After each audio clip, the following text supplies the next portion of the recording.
The year was 1988. Horror fans were lining up for films like Child's Play, Pumpkinhead, and Hellraiser 2, but the genre's real magic was happening just off to the side.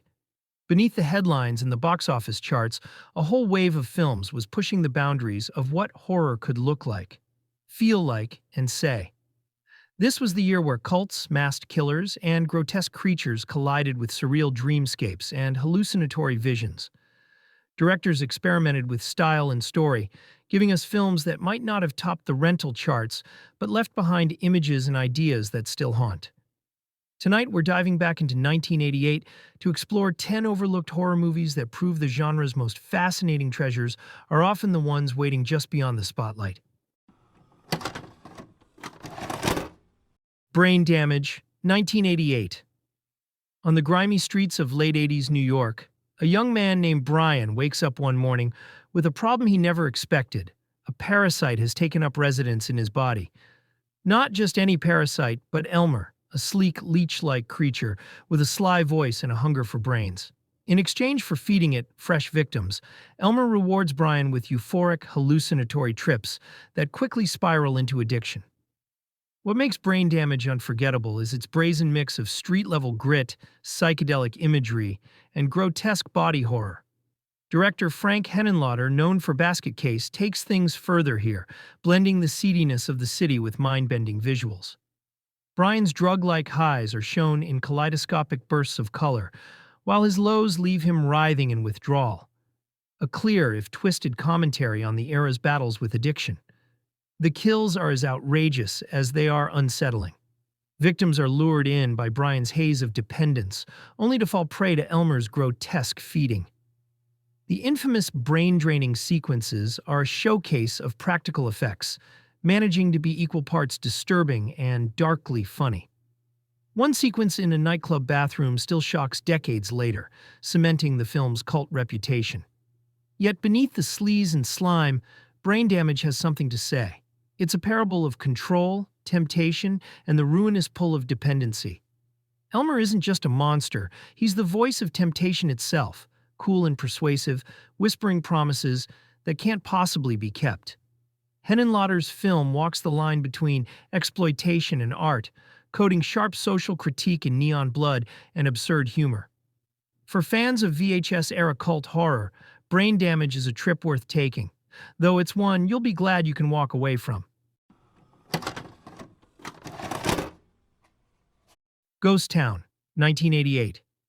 Out on a dusty desert highway, a lone sheriff's deputy answers a call that takes him far beyond his jurisdiction, straight into a forgotten ghost town, where time itself seems frozen. But this isn't just any abandoned settlement. The place is haunted, cursed, and ruled by the malevolent spirit of outlaw Devlin, a gunslinger who won't stay buried. What begins as a routine investigation quickly becomes a supernatural showdown between lawman and legend.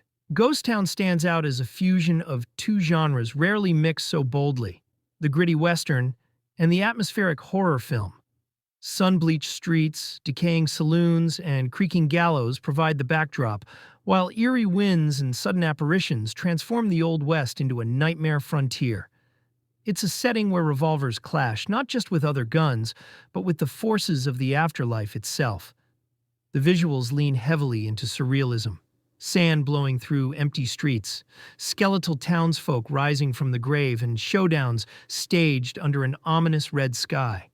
Practical effects bring the decaying dead to life, capturing that tangible VHS-era texture that feels both cheap and chilling in equal measure. At its heart, the film is about justice, the timeless battle between good and evil, law and chaos. The deputy's struggle isn't just against Devlin's gang of the damned, but against fear itself, as he finds himself standing alone in a place where every bullet might ricochet into eternity. While it may not have reached the mainstream spotlight, Ghost Town has earned its cult status precisely because of its oddball charm. It's a horror western that dares to be different, trading city streets for tumbleweeds and still delivering the kind of eerie, blood-soaked thrills that VHS collectors cherish. Spellbinder, 1988. On a rainy Los Angeles night, a chance encounter pulls a young attorney into a world he can't begin to comprehend. When Jeff rescues the mysterious Miranda from an abusive boyfriend, he thinks he's stepped into a simple romance, the kind of meet-cute born from danger. But Miranda's no ordinary woman. She's running from something darker, something that has nothing to do with love and everything to do with ancient power. Spellbinder thrives on atmosphere, mixing the sleek modern city with the shadows of occult ritual. At first, Jeff is swept away by Miranda's vulnerability and beauty, but cracks begin to show. Whispers of strange practices, unexplained phenomena, and the looming presence of a secretive cult build a sense of dread. The film lures the viewer in with the promise of passion, then gradually shifts the ground beneath your feet until every moment feels like a trap being sprung. The visuals are striking: candlelit ceremonies, figures cloaked in darkness, and sudden bursts of violence cutting through the calm. There's a seductive quality to the imagery, mirroring the way Miranda herself entrances both Jeff and the audience. The tension lies not in jump scares, but in the unease of knowing that something ancient and inescapable is drawing closer with each passing scene. Beneath the surface, Spellbinder is a story about the dangers of desire and the blind spots love can create. Jeff's willingness to follow Miranda into the unknown becomes both his strength and his undoing. It's a cautionary tale that blends romance, supernatural horror, and thriller elements into something uniquely unsettling. By the time the credits roll, Spellbinder leaves you with that lingering chill, the sense that fate can be rewritten, but never truly escaped. Black Roses, 1988. The quiet town of Mill Basin isn't ready for what's about to hit its high school auditorium. A new heavy metal band called Black Roses rolls into town, promising thunderous riffs, wild shows, and the kind of energy that gets teenagers flocking to every performance. But behind the music lies something far more sinister. The band isn't just here to melt faces, they're here to claim souls. Black Roses is pure late 80s excess, fusing horror and heavy metal into a headbanging fever dream. The setup feels almost innocent, with skeptical parents and curious kids, but once the amps get cranked, reality starts to warp. Students fall under the spell of the music, their personalities changing, their darkest impulses surfacing. It's rock and roll possession at its loudest and most outrageous. The film doesn't hold back on visuals. Rubber-suited monsters erupting from speakers, surreal transformations mid-guitar solo, and gooey practical effects that embody the era's love for over-the-top spectacle. One minute you're watching a glam metal concert, the next you're in the middle of a demonic feeding frenzy. The concert sequences themselves are a blast, capturing the sweaty, neon-lit energy of the time before turning it into a nightmare. Beneath the leather, smoke, and pyrotechnics, Black Roses is a morality tale dressed in spikes. It taps into the anxieties of the satanic panic era, where music was feared as a corrupting influence, and pushes that fear into literal monster territory. The result is campy, outrageous, and deeply entertaining, especially for anyone who loves both horror and metal. Black Roses doesn't just play loud, it screams shreds and claws its way into cult classic territory. It's the kind of movie that proves sometimes the scariest thing isn't what's lurking in the dark. It's what's blasting from your stereo. Hide and Go Shriek, 1988.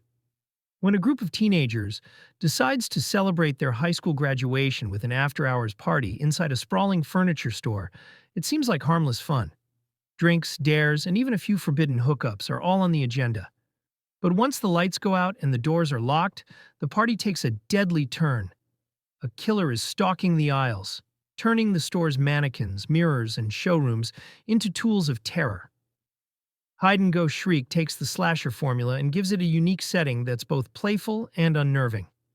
The endless rows of beds, wardrobes, and mannequins create a labyrinth where shadows play tricks, and hiding places can quickly become death traps. It's a clever twist on the classic locked-in overnight premise, grounding the suspense in a setting everyone recognizes but suddenly can't trust. The film thrives on its atmosphere: fluorescent lights flickering above, mannequins seeming to breathe in the dark, and the eerie quiet of a building that should be empty. When the violence erupts, it's raw and brutal, punctuating the tension with a grim reminder that this isn't just a game of hide and seek. What makes it linger is the way it edges into darker territory than expected. Beneath the surface level thrills, the killer's motives and identity bring a disturbing twist, tying the murders into themes of repression, sexuality, and hidden identity. That layer of subtext makes the film stand out from its peers, elevating it from a simple slasher to something more memorable. Hide and Go Shriek may not have broken through to mainstream horror fame, but for fans of inventive 80s slashers, it delivers exactly what the title promises: a deadly game where every corner hides the possibility of bloodshed. Bad Dreams, 1988. In the late 1970s, a young woman named Cynthia narrowly survives the fiery destruction of a cult known as Unity Fields, led by the fire-obsessed Franklin Harris. Burned and traumatized, she spends the next 13 years in a coma, only to awaken in a psychiatric hospital where reality and nightmare blur. As Cynthia struggles to piece her life back together, members of her therapy group begin dying in violent, seemingly self-inflicted ways. And she swears she sees Harris, long dead, lurking in the shadows, urging her to join him. Bad Dreams is often called a cousin to A Nightmare on Elm Street, and the comparison makes sense. Surreal deaths, dreamlike visuals, and a villain who can reach across the boundary of life and death. But what sets it apart is its tone, grim, psychological, and steeped in the trauma of surviving a cult. Jennifer Rubin, fresh off Elm Street 3, gives Cynthia a haunted vulnerability that makes her struggle deeply human, even as the horror around her escalates. The imagery is powerful. Scorched figures rising from the flames, Harris appearing with a preacher's calm amid chaos, and sudden transitions from the safety of a hospital ward into fiery visions of destruction. Practical effects sell both the gore and the dreamscapes, with burns, blood, and fire creating a tactile atmosphere of dread. At its heart, Bad Dreams is about guilt and survival. Cynthia's fight isn't just against a cult leader's lingering spirit, it's against the weight of memory and the scars of abuse. The film uses horror to explore the difficulty of reclaiming life after tragedy, even as it delivers the shocks and bloodshed audiences crave. Though overshadowed in its time, Bad Dreams stands as a sharp, unsettling entry in late 80s horror. It's part supernatural slasher, part psychological thriller, and it lingers long after the final flames fade. Waxwork, 1988. A quiet suburb hides a strange attraction, a mysterious wax museum that appears overnight with no warning and no explanation. Inside, the displays are unnervingly lifelike, scenes of horror frozen in time, from werewolves to mummies to the Marquis de Sade himself. But when a group of curious teenagers accepts an invitation to explore, they discover the truth. Each display is a portal, and stepping past the velvet rope means being swallowed alive by the nightmare. Waxwork is gleefully ambitious, a love letter to horror history that doubles as a wild ride through multiple genres. One moment you're watching a gothic vampire tale, the next you're knee-deep in a swamp with a swamp creature, and before long you're face-to-face with chains and sadistic torment. Every set piece feels like its own mini-movie, with tone and style shifting as the museum's twisted worlds come to life. The film thrives on its creativity. The wax figures are uncanny, the transitions from reality to nightmare are seamless, and the practical effects bring each monster to grisly life. From blood-soaked vampire banquets to clawed werewolf transformations, the visuals have a handmade charm that captures the spirit of horror at its most imaginative. Beneath the spectacle, Waxwork is also a sly commentary on the genre itself. It indulges in clichés with a wink, celebrating horror's familiar tropes while still managing to surprise.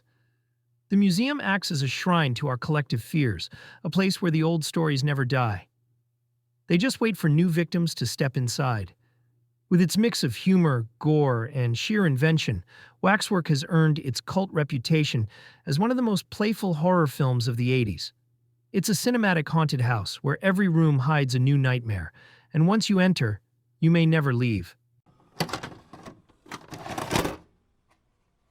Edge of the Axe, 1988.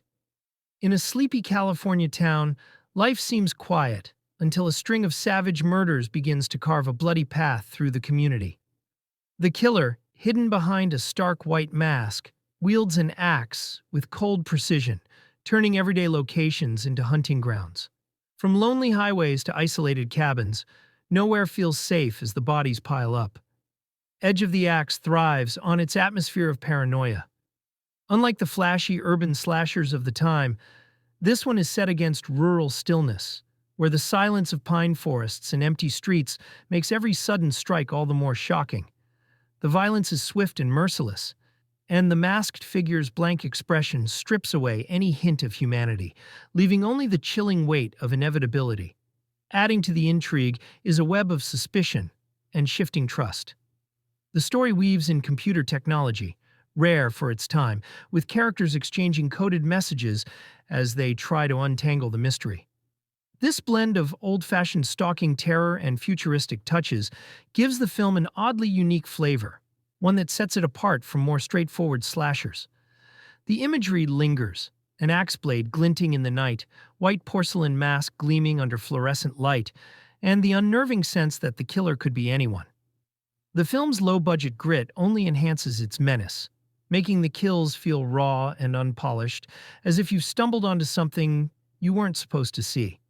Edge of the Axe might not carry the name recognition of its peers, but its stark imagery, rural setting, and relentless mood have earned it a place as a cult favorite. It's a reminder that sometimes the scariest monsters aren't born of myth or legend, they're just a mask, an axe, and someone who decides to strike.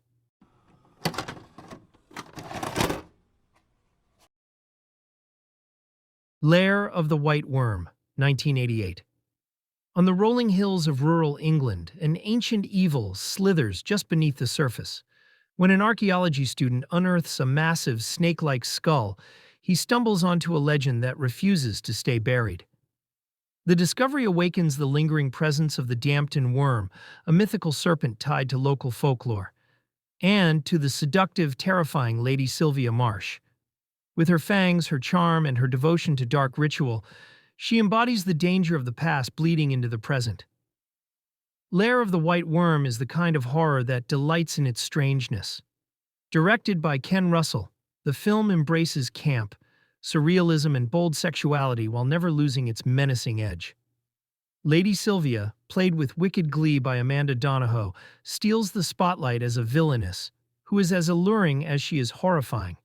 Her every scene drips with both menace and charisma, making her one of the most unforgettable figures in late 80s horror. The film's visuals are striking. Hypnotic dream sequences bathed in lurid color, serpentine imagery winding through every frame, and a countryside setting that feels both idyllic and cursed. Russell pushes the boundaries of what a cult horror film can be, blending gothic tradition with outrageous modern flair. Beneath the excess, the story explores the power of myth, how ancient fears survive in stories and symbols, and how easily they can coil around us when given the chance. It's part monster movie, part fever dream, and entirely its own creature. Lair of the White Worm may not be a conventional horror film, but that's its strength. It's weird, daring, and unforgettable, a film that crawls under your skin and stays there, equal parts fright and fascination. The Brain, 1988. In the suburbs of Canada, a small-town TV station hides something monstrous behind its glowing screen. Dr. Blake, the charismatic host of a self-help program called Independent Thinkers, claims he can cure society's ills through the power of positive messaging. But behind his soothing words lies a grotesque secret, a pulsating, ever-growing alien brain that feeds on fear, hallucinations, and human obedience. The Brain is a wild cocktail of sci-fi paranoia and gooey creature horror. At first it feels like a quirky satire of media manipulation, but once the brain itself takes center stage, the film dives headfirst into practical effects mayhem. Tentacles lash out, faces warp in psychedelic hallucinations, and the monster grows larger and more grotesque with every feeding. It's absurd and chilling in equal measure, leaning on rubber and latex nightmares that only the 1980s could deliver. The imagery is unforgettable.